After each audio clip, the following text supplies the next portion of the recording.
E aí, galerinha, beleza? Para quem não me conhece, meu nome é Carlos Castro. Bom, sejam bem-vindos, tá, a esse mini curso de Clean Arquiteto. É a primeira vez que eu vou fazer um curso assim, de arquitetura. Eu espero que eu consiga atender a expectativa de todas, tá bom?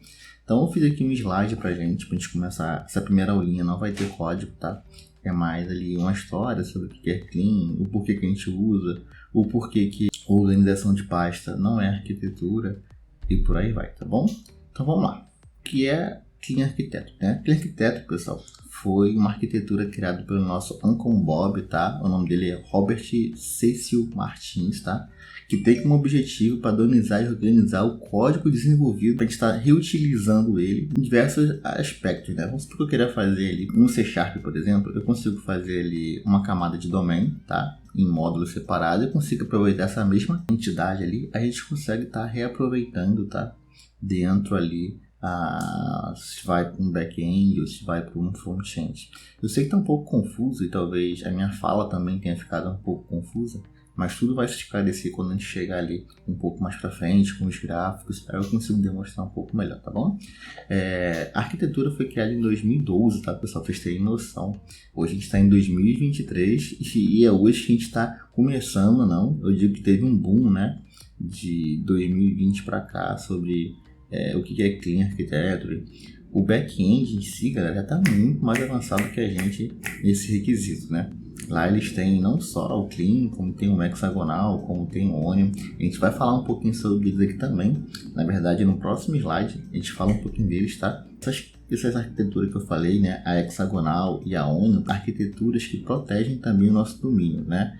Então, não é só a Clean Architecture que é uma arquitetura limpa. A hexagonal e a Onion também são, todas, né, com seu objetivo, mas todas elas fazem algo em semelhança. O que é? Proteger o seu domínio, tá bom? Devemos precisar que ao estudarmos a Clean Architecture, né, como eu coloquei aqui, em algum momento vamos nos deparar em outras arquiteturas, né, como eu acabei de mencionar aqui, né, que devem isolar o core da aplicação, né. Se a gente reparar, né, todas elas têm o mesmo objetivo, né, que é separar a nossa regra de negócio em uma camada, né, e proteger ela de bibliotecas, de coisas que podem ali estar sofrendo alteração constantemente e acabar ali quebrando a nossa regra de negócio. A hexagonal, pessoal, ela também é conhecida como Port and Adapters, tá? Ela foi criada pelo Alistar, espero que eu tenha dito certo o nome dele, tá? E a Onion, ela foi criada pelo Jeffrey. Pessoal, meu inglês é horrível, tá? Mas no final eu deixo os links para dar referência de onde eu tirei isso tudo, vocês conseguem ter ali uma leitura talvez melhor do que a minha, tudo bem? Então vamos lá, próxima telinha. Opa! Finalmente aqui a gente vai começar a entender a infraestrutura de uma camada limpa, tá? Na imagem que a gente está vendo abaixo, pessoal, nós temos a representação de uma camada de layer, tá? Essas setinhas aqui, no caso, elas estão dizendo que nós temos uma dependência. Aí o que acontece? Assim, a interface aqui do usuário depende do domínio e o domínio depende do dataset, né? Com isso, podemos observar que existe um acoplamento muito forte entre as camadas de... Nossa! E o que acontece, né? Quando a gente pega uma arquitetura limpa, né?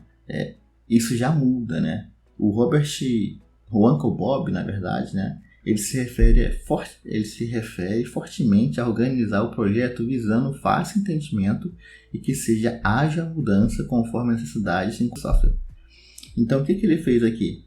A nossa camada de usuário, ela continua dependendo do nosso domínio. Mas agora, o domínio não depende mais do nosso dataset. Na verdade, nosso dataset também depende do nosso domínio. Então, a gente poderia estar trocando o domínio, ou, na verdade, a gente poderia estar trocando aqui o nosso banco de dados sem nenhum problema, desde que ele retornasse para a gente o que o nosso domínio está precisando, entendeu? Então, a gente começa a trabalhar aqui embaixo com interfaces ou classes abstratas, dependendo da tecnologia. Carlos, não entendi, né? Há pouco tempo, né, o Jacob lá da Fluterano, ou ontem, acho que foi ontem isso, né? Eu li que ele postou que o deal seria descontinuado, né? E agora vai passar para outra empresa. Mas vamos supor que realmente o deal fosse descontinuado, né? E o deal, pessoal, ficasse aqui, ó, nessa camada aqui, ó. Vamos lá. Vamos supor que estivesse nessa arquitetura, tá?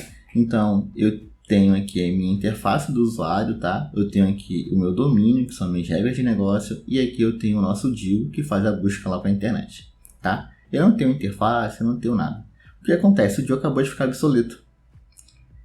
Vocês começaram a entender que para eu trocar agora essa biblioteca aqui, eu vou ter que mexer com o meu domínio, porque ele depende diretamente do DIU, ele está acoplado, né? Então eu tenho importação dele tanto aqui dentro, né? Tanto na minha camada de data acesso, como aqui dentro também do domínio, porque ele depende diretamente do meu DIU, né? Já aqui não, aqui eu estou dependendo de uma interface, né? Na verdade, quem depende do meu domínio é o meu data layer e não em si o meu domínio. Então o que acontece? Eu poderia por trás aqui estar trocando e usando qualquer biblioteca. Aí tu vai pensar assim, Carlos, eu ainda não consegui entender. Isso está muito ligado, né, ao princípio do Solid, né, que seria a nossa inversão de dependência. Se você não sabe o que é Solid, né, se eu não me engano, tá no canal do Davin, eu vou deixar o card dele por aqui, tá? Ele tem 5 aulinhas que ensinam muito bem o que é Solid e eu acho que vai ficar de mais fácil entendimento. Além disso, eu vou deixar também esse PowerPoint aqui, devo converter em PDF e vou deixar ele disponível para vocês também darem uma lida nele com mais calma, tá bom? Então vamos lá, próximo slidezinho.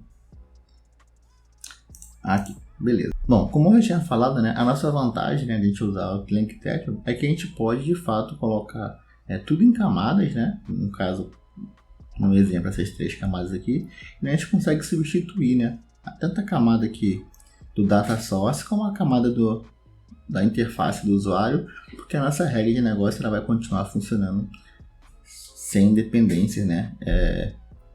Sem a dependência de fato de uma biblioteca ou de uma interface. A gente acaba isolando ela, né? Tanto do Flutter, ou podia ser o React, ou podia ser qualquer outra coisa aqui, a gente acaba isolando a nossa regra de negócio de uma biblioteca interna, de um framework externo, tá bom? Eu falei interno, né? Desculpa, é externo. Vamos lá. Próximo slidezinho. Tá aqui. Link Tether é muito mais do que camadas, tá, pessoal? Então, quando eu digo que é muito mais do que camadas, quer dizer que é muito mais do que organizaçãozinha de pasta, tá? A gente tem que saber o porquê que a gente está fazendo isso. Lembrando que a nossa interface, né, a única entrada dela vai ser pelos casos de uso, tá?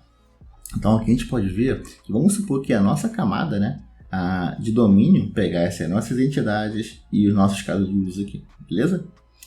A minha camada de controle para poder acessar aqui nosso domínio, né, e acessar nossas regras de negócio, ela só poderia vir pelo nosso caso de uso. Se o meu gateway quisesse ter acesso a alguma função, ele só poderia acessar pelo nosso caso de uso. Então eu não consigo acessar, galera, as minhas entidades, né, sem ser por um caso de uso, beleza? Entenda, tudo que eu precisar fazer, se for um get fit data, eu tenho que passar pelo caso de uso. Se for, sei lá, eu quero preencher aqui uma grid com várias fotos, eu tenho que passar pelo caso de uso.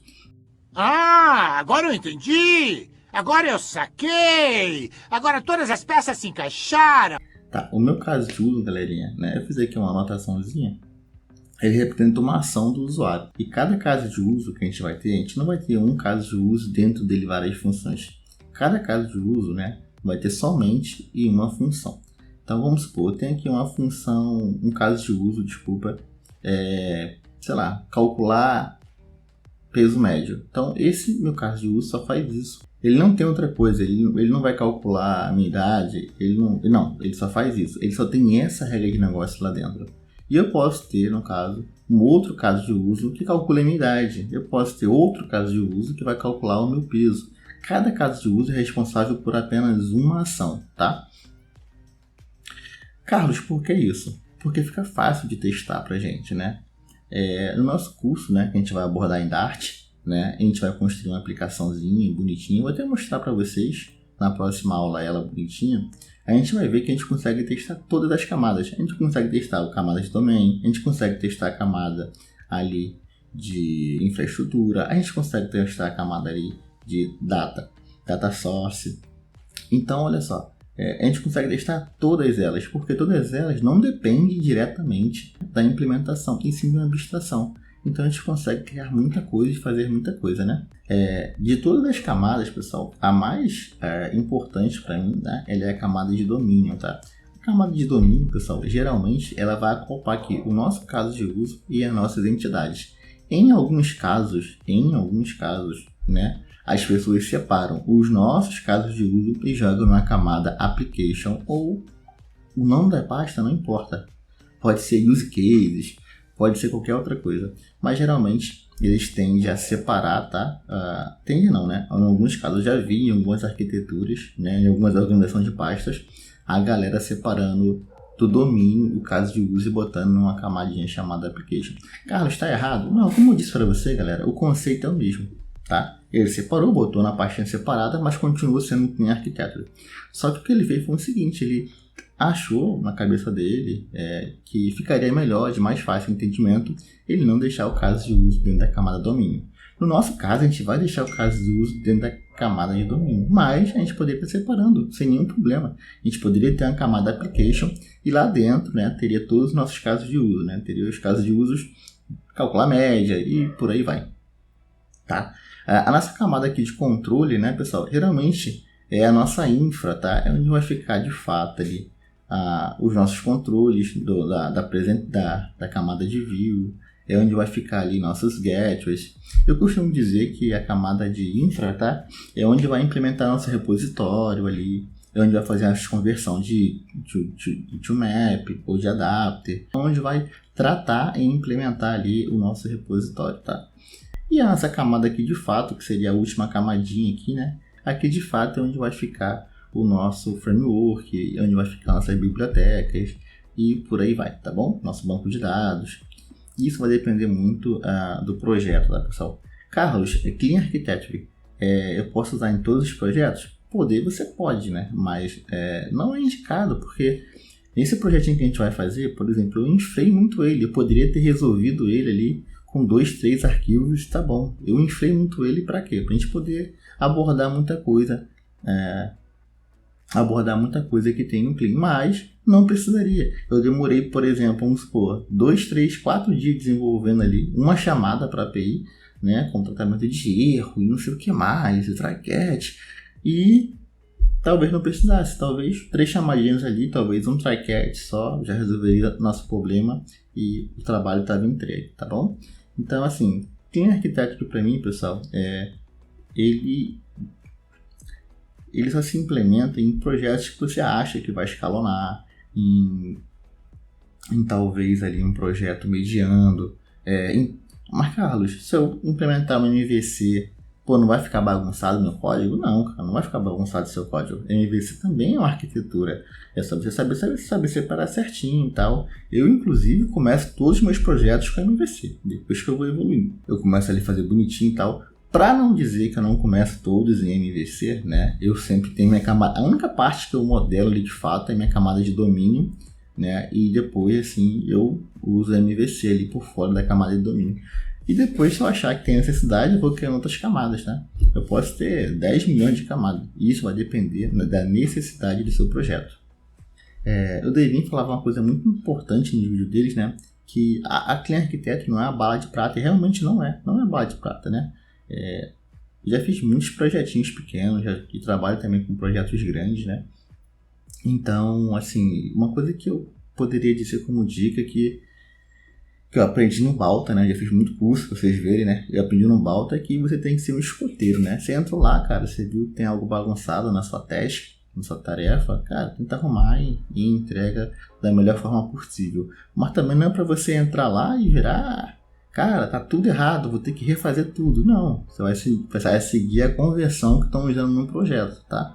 Sempre conversando com seus amigos de trabalho, com seus tech leaders, com seu PO. E se, por acaso, sentir a necessidade de mudar a arquitetura, aí tudo bem. Aí você troca a arquitetura, mas nunca saia trocando nada sem comunicar o time. Cara, isso é ruim, né? Muito ruim. Você pode atrasar, você pode quebrar o projeto e por aí vai. Isso são erros que você vai cometendo, né? E você vai aprendendo e vai amadurecendo, né? Você não precisa cometer, você pode simplesmente seguir a dica aí da galera que já aconteceu, já viu acontecendo e de fato aí conseguiram se livrar disso, né? Então tá aqui, essa aqui é uma fotinha que representa a nossa clean, né? E aqui a gente consegue ver, né, que nosso controle aqui, ó, tá vendo? Onde de fato joga o fluxo para nossa camada de presentation, a entrada dela, tá vendo? É um use case. E se reparar, né, o use case ele vai interagir aqui com interceptor, não, que poderia ser a nosso repositório, tá? E nosso repositório aqui vai dar uma saída, né? Esse output port aqui poderia ser uma camada ali de, vamos colocar, data source, onde vai buscar alguma coisa fora e por aí tudo mais, tá bom? Então vamos lá. Tá, mas assim, por que separar em camadas, né? Partindo do princípio que as regras de dependência está sendo bem aplicada, essa separação de camadas visa não poupar problemas futuros, né? Como manutenção do software, deixando inclusive o sistema completamente testável. Eu já tinha falado isso para vocês, né? Pois as regras de negócio podem ser validadas sem a necessidade de interface. Eu também já tinha falado isso para vocês, né? Então a gente consegue testar de fato ali só a camada de domínio, só uma entidade, só um value object. A gente consegue testar tudo separado, tudo junto, cara, seguindo um fluxo. Então, tipo assim, a aplicação fica muito mais testável. Caso eu consigo fazer isso na hexagonal? Consegue. Caso eu consigo fazer isso na Onion? Consegue, tá? São todas aplicações que, de fato, isolam o seu núcleo, tá? Então, são arquiteturas boas de se trabalhar a depender da sua necessidade do seu projeto. Então, beleza. A gente já tinha falado sobre isso, né? Um pouquinho aqui atrás. E aqui o que a gente está fazendo? Está diminuindo o escopo, né? Então aqui ele botou duas camadas, nosso domínio e nossa infraestrutura. Então repare que o nosso domínio é nosso núcleo, né? É como eu disse para vocês, é dali que vai estar a nossa regra de negócio e é ali que vai ser a saída, né, dos nossos casos de uso. A gente não vai conseguir acessar uma entidade diretamente, né? Se a gente quer fazer algo, a gente tem que fazer pelo caso de uso. É a nossa porta de entrada para a camada de domínio, né? E beleza, pessoal. Para essa aula aqui é só. Eu espero que não tenha ficado uma aula muito gigante. Na próxima aula a gente vai começar a codar. Eu sei que eu não falei da camada de infraestrutura e eu sei que eu não falei da camada de data source, ou data layer, ou drive, end framework, como você preferir chamar. Aqui foi algumas referências, tá? Para eu poder construir esse material. Eu vou deixar aqui pra gente. A gente vai construir a camada de domínio e depois a gente volta para mais uma aula teórica, tá bom? Falando um pouquinho sobre a camada de infra e sobre o que eu acho dela e o que a gente pode ter nela. Galera, Clean Architecture, arquitetura, é muito difícil de se explicar. Cara, não só copiem essas aulas, tentem entender os meus porquês e ver se eles se encaixam nos seus porquês, tá ok? Caso algo não faça sentido, eu não sou o rei da verdade, tá? Você pode comentar, a gente vai dialogar, a gente vai debater e se eu falei qualquer coisa de errado, a gente vai aprender junto, tá bom? Isso aqui é um mini curso, aqui não é um curso completo que você vai sair daqui como um Pica Master da galáxia de Clean Architecture, um engenheiro de software ou um arquiteto de software, mas vai te dar uma noção básica de como você vai construir sua arquitetura, de como você vai planejar o seu projeto. Isso é meu intuito, tá bom? Então, fiquem com Deus, até a próxima. Fui!